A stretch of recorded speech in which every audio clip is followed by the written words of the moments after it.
Hai, welcome back to my channel. Apa kabar semua kawan Meli Kuhlen? Semoga kalian semua selalu sehat dan selalu diberikan kelimpahan rezeki. Today kita akan membuat carrot cake versi gluten free, sugar free, dan eggless. Kue ini empuk dan tetap nikmat biarpun versi eggless.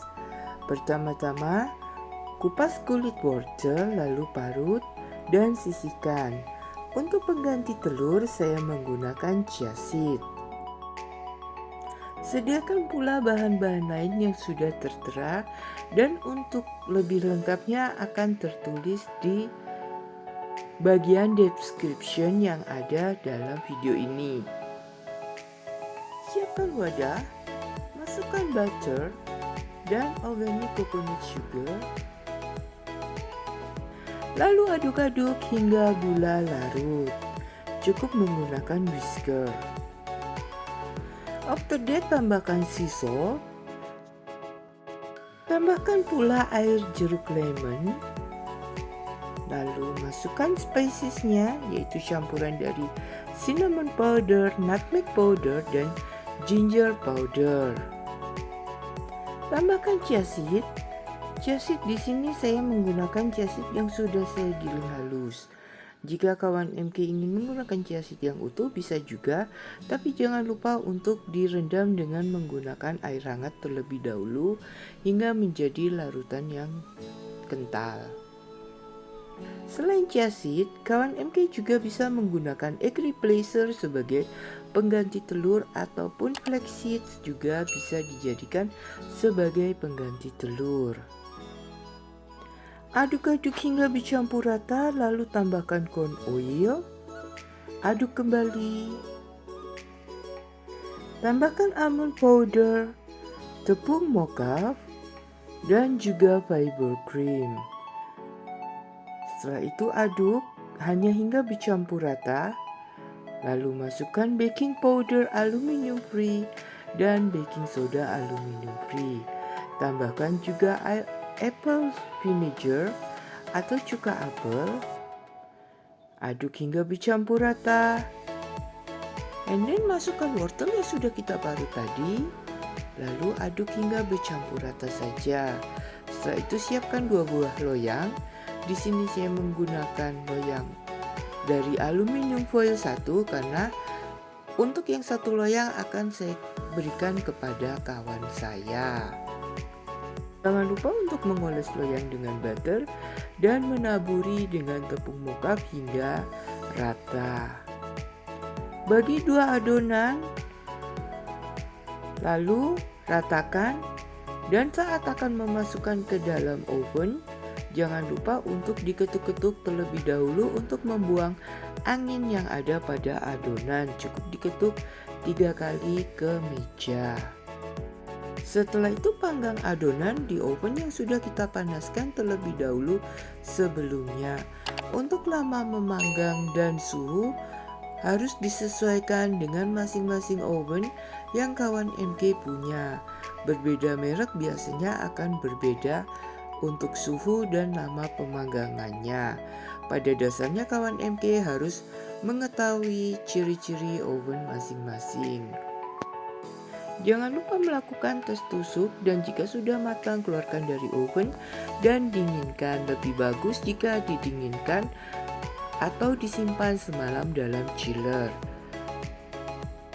Di sini saya menyimpan semalam dalam chiller dan keesokan harinya barulah saya membuat cream cheese frostingnya, yaitu cream cheese dicampur dengan sweetener, dimixer hingga halus dan lembut. Lalu saya tambahkan bubuk whipped cream dan dimixer hingga mengembang. Cukup 5 hingga 7 menit, jangan terlalu lama supaya tidak menjadi topping atau frosting yang pecah. Setelah itu, siapkan kue yang sudah semalaman kita dinginkan di chiller. Beri frosting cream cheese di atasnya, taburi kenari dan hias seperti yang saya lakukan pada video ini. Untuk hiasannya bisa disesuaikan dengan selera kawan MK. Di sini saya hanya bisa menghias sebisa saya karena saya tidak punya keahlian untuk menghias kue seperti pada kawan-kawan MK yang mungkin jauh lebih jago menghias dibandingkan saya.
Bagi kawan MK, jangan lupa untuk like, share, and subscribe channel saya ini agar makin berkembang dan saya makin bersemangat.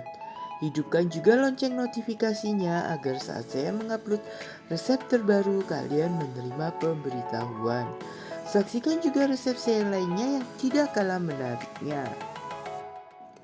Happy baking, stay healthy, dan kesyun. Bye-bye.